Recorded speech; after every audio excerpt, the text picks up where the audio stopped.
Now let us know what you mean by an atomic number which is denoted by capital Z. ಈಗ ಪರಮಾಣು ಸಂಖ್ಯೆ ಅಂದರೆ ಏನೆಂಬುದರ ಬಗ್ಗೆ ತಿಳಿದುಕೊಳ್ಳೋಣ. ಅದನ್ನು ಕ್ಯಾಪಿಟಲ್ Z ಲೆಟರಿಂದ ಗುರುತಿಸ್ತಾರೆ. It is the number of protons present in the nucleus of an atom.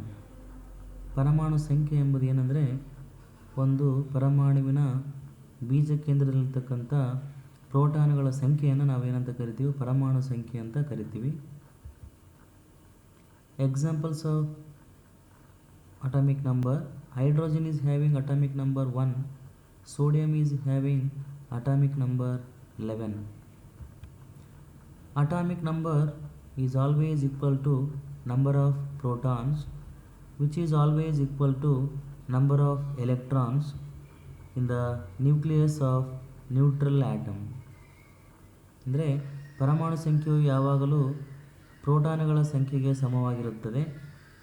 ಇದು ಎಲೆಕ್ಟ್ರಾನ್ಗಳ ಸಂಖ್ಯೆಗೂ ಸಮನಾಗಿರುತ್ತದೆ. ಆ ಪರಮಾಣು ಏನಾಗಿರ್ಬೇಕಂದ್ರೆ ತಟಸ್ಥವಾಗಿರಬೇಕಂದ್ರೆ ಯಾವುದೇ ಧನ ಅಥವಾ ಋಣ ಆವೇಶವನ್ನು ಹೊಂದಿರಬಾರದು.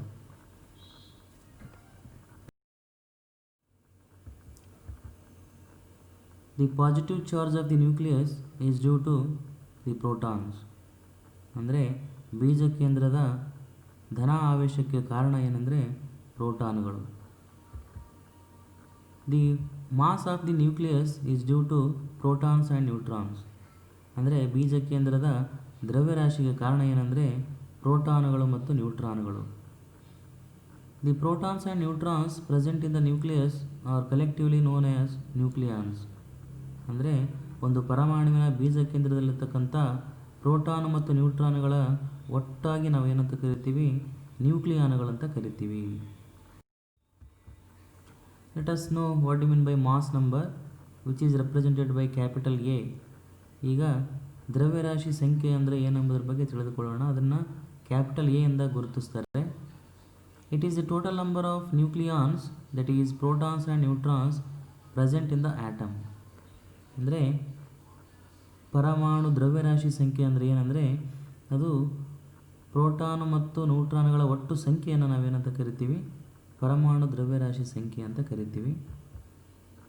The mass number that is capital A is always equal to number of protons that is Z plus number of neutrons.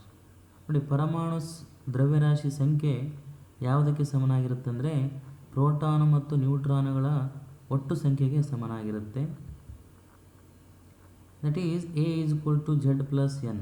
ಅಂದರೆ capital A is equal to Z plus N. ಈ ಫಾರ್ಮುಲಾದಿಂದ ನಾವೇನು ಕಂಡುಹಿಡ್ತೀವಿ? ಪರಮಾಣು ದ್ರವ್ಯರಾಶಿ ಸಂಖ್ಯೆಯನ್ನು ಕಂಡುಹಿಡ್ತೀವಿ. The composition of any atom is indicated as AXZ. ಅಂದರೆ ಯಾವುದೇ ಒಂದು ಪರಮಾಣುವಿನ ಸಂಯೋಜನೆಯನ್ನು ನಾವು ಯಾವ ರೀತಿ ಗುರುತಿಸ್ತೀವಿ ಅಂದರೆ ಮೇಲ್ಗಡೆ ಎ ಬರಿತೀವಿ, superscript, X capital X, Z ಅಂದರೆ ಇಲ್ಲಿ ಪರಮಾಣು ಸಂಖ್ಯೆ, ಎ ಅಂದರೆ ಪರಮಾಣು ದ್ರವ್ಯರಾಶಿ ಸಂಖ್ಯೆ, ಎಕ್ಸ್ ಅಂದರೆ any element. Let us take problem. Calculate the number of protons, neutrons and electrons in bromium which is having atomic number 35 and mass number 80.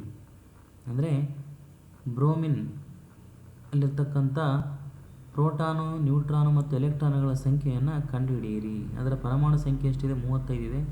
ಪರಮಾಣು ದ್ರವ್ಯರಾಶಿ ಸಂಖ್ಯೆ ಎಷ್ಟಿದೆ? 80 ಇದೆ.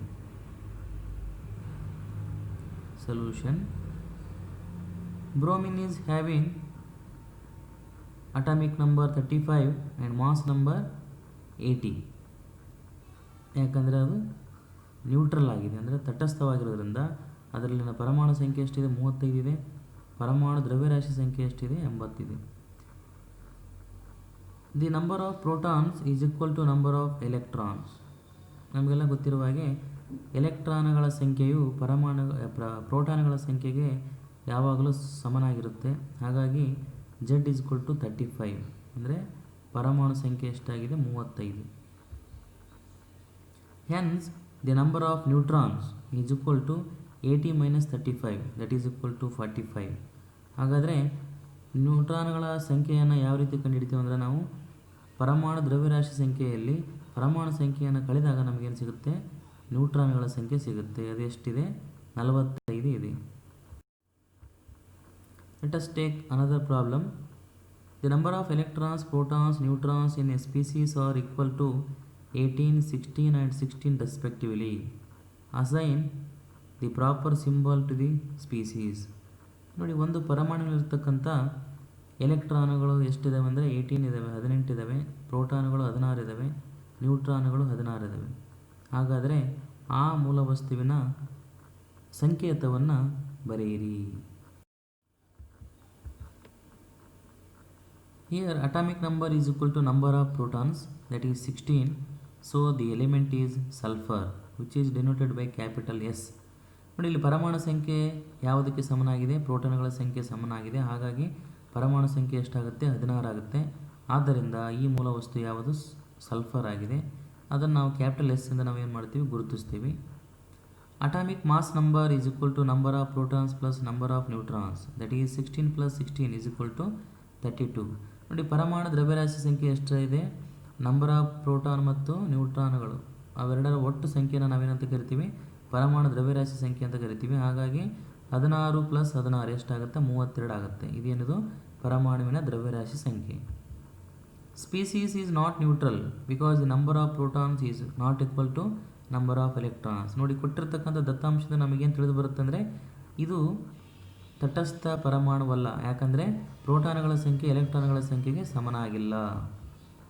It is anion, that is negatively charge with charge equal to excess electrons, that is equal to 18 - 16 is equal to 2.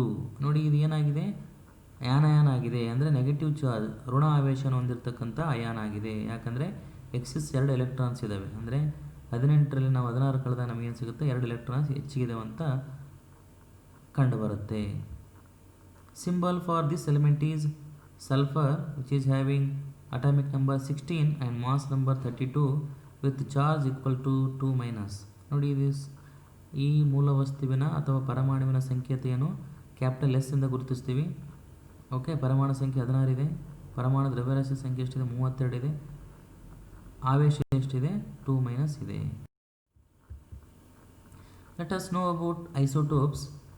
The isotopes are the atoms having the same atomic number but different mass number. ನೋಡಿ, ಐಸೋಟೋಪ್ಗಳಂದ್ರೆ ಏನಂದರೆ ಇವು ಏನಾಗಿದ್ದಾವೆ, ಪರಮಾಣುಗಳಾಗಿದ್ದಾವೆ. ಈ ಪರಮಾಣುಗಳು ಒಂದೇ ರೀತಿಯ ಪರಮಾಣು ಸಂಖ್ಯೆಯನ್ನು ಹೊಂದಿದ್ದಾವೆ, ಆದರೆ ಬೇರೆ ಬೇರೆ ರೀತಿಯ ದ್ರವ್ಯರಾಶಿ ಸಂಖ್ಯೆಯನ್ನು ಹೊಂದಿದ್ದಾವೆ. Examples of isotopes are isotopes of hydrogen, that is protium, deuterium and tritium. Since all are having same atomic number, that is 1, but mass number is different, that is protium is having 1, deuterium is having 2, tritium is having 3. Hence these are the isotopes of hydrogen. ನೋಡಿ, ಇಲ್ಲಿ ಏನಿದೆ, hydrogen ಐಸೋಟೋಪ್ಗಳು ಯಾವ್ಯಾವ ಅಂದರೆ ಪ್ರೋಟಿಯಮ್ಮು, ಡ್ಯೂಟೇರಿಯಮ್ಮು, ಟ್ರೀಶಿಯಮ್ಮು. ನೋಡಿ, ಇಲ್ಲಿ 3 ಐಸೋಟೋಪ್ಗಳೇನು ಹೊಂದಿದ್ದೇವೆ, ಒಂದೇ ರೀತಿಯ ಪರಮಾಣು ಸಂಖ್ಯೆಯನ್ನು ಹೊಂದಿದ್ದೇವೆ, ಅದು ಒಂದಾಗಿದೆ. ಬಟ್ ಪರಮಾಣು ದ್ರವ್ಯರಾಶಿ ಸಂಖ್ಯೆ ಏನಾಗಿದೆ, ಬೇರೆಯಾಗಿದೆ. ನೋಡಿ, ಪ್ರೋಟಿಯಂನಲ್ಲಿ 1 ಇದೆ ದ್ರವ್ಯರಾಶಿ ಸಂಖ್ಯೆ, ಡ್ಯೂಟೇರಿಯಂನಲ್ಲಿ 2 ಇದೆ, ಟ್ರೀಶಿಯಂನಲ್ಲಿ 3 ಇದೆ. Isotopes of carbon or carbon 12, carbon 13, carbon 14. Okay, ಇಲ್ಲೇ ಪರಮಾಣು ಸಂಖ್ಯೆ 6 ಇದೆ, ಬಟ್ ಪರಮಾಣು ದ್ರವ್ಯರಾಶಿ ಸಂಖ್ಯೆ ಏನಾಗಿದೆ, ಬದಲಾಗಿದೆ, 12, 13, 14 ಇದೆ. ಹಾಗಾಗಿ these are the isotopes of carbon. Similarly isotopes of chlorine or chlorine 35, chlorine 37. ನೋಡಿ, ಇಲ್ಲಿನೂ ಅಷ್ಟೇ ಕ್ಲೋರಿನ್ನ ಪರಮಾಣು ಸಂಖ್ಯೆ ಏನಾಗಿದೆ, 17, ಅದು ಸಮನಾಗಿದೆ. ಬಟ್ ದ್ರವ್ಯರಾಶಿ ಸಂಖ್ಯೆ ಒಂದರಲ್ಲಿ 35 ಇದೆ, ಇನ್ನೊಂದರಲ್ಲಿ 37 ಇದೆ. ಹಾಗಾಗಿ ಇವೆರಡು ಕ್ಲೋರಿನ್ನ ಐಸೋಟೋಪ್ಗಳಾಗಿವೆ. Let us know about isobars. Isobars are the atoms having the same mass number but different atomic number. ನೋಡಿ, ಐಸೋಬಾರ್ಗಳಂದರೆ ಯಾವುದು ಕರಿತೀವಿ ನಾವು, ಇವು ಪರಮಾಣುಗಳಾಗಿದ್ದು ಒಂದೇ ರೀತಿಯ ಪರಮಾಣು ದ್ರವ್ಯರಾಶಿ ಸಂಖ್ಯೆಯನ್ನು ಹೊಂದಿರ್ತವೆ, ಆದರೆ ಬೇರೆ ಬೇರೆ ರೀತಿಯ ಪರಮಾಣು ಸಂಖ್ಯೆಯನ್ನು ಹೊಂದಿರ್ತವೆ. Examples of isobars are carbon 14 and nitrogen 14. ನೋಡಿ, ಉದಾಹರಣೆ ಏನಂದರೆ ಕಾರ್ಬನ್ ಮತ್ತು ನೈಟ್ರೋಜನ್. ನೋಡಿ, ಕಾರ್ಬನ್ನಿಗೆ ಅಟಾಮಿಕ್ ನಂಬರ್ ಅಂದರೆ ಪರಮಾಣು ಸಂಖ್ಯೆ 6 ಇದೆ, ನೈಟ್ರೋಜನ್ಗೆ ಪರಮಾಣು ಸಂಖ್ಯೆ 7 ಇದೆ. ಬಟ್ ಎರಡಕ್ಕೂ ಪರಮಾಣು ದ್ರವ್ಯರಾಶಿ ಸಂಖ್ಯೆ ಎಷ್ಟಿದೆ? 14 ಇದೆ. ಹಾಗಾಗಿ ಪರಮಾಣು ದ್ರವ್ಯರಾಶಿ ಸಂಖ್ಯೆ ಒಂದೇ ರೀತಿ ಇದೆ, ಆದರೆ ಪರಮಾಣು ಸಂಖ್ಯೆ ಏನಾಗಿದೆ? ಬೇರೆ ಬೇರೆ ಆಗಿದೆ. ಹಾಗಾಗಿ ಇವುಗಳನ್ನು ನಾವೇನಂತ ಕರಿತೀವಿ? ಐಸೋಬಾರ್ಸ್ ಅಂತ ಕರಿತೀವಿ. Note, the difference between the isotopes is due to the presence of different number of neutrons in the nucleus. ನೋಡಿ, ಐಸೋಟೋಪ್ಗಳ ಒಂದೇ ರೀತಿಯ ಪರಮಾಣು ಸಂಖ್ಯೆಯನ್ನು ಹೊಂದಿದ್ದರೂ ಸಹ ಅವು ಯಾವುದರಲ್ಲಿ ವ್ಯತ್ಯಾಸ ಹೊಂದಿದವೆ ಅಂದರೆ ಆ ಬೀಜಕೇಂದ್ರದಲ್ಲಿರ್ತಕ್ಕಂಥ ನ್ಯೂಟ್ರಾನ್ಗಳ ಸಂಖ್ಯೆಯಲ್ಲಿ ಏನಾಗಿದ್ದಾವೆ? ವ್ಯತ್ಯಾಸವನ್ನು ಹೊಂದಿದ್ದಾವೆ.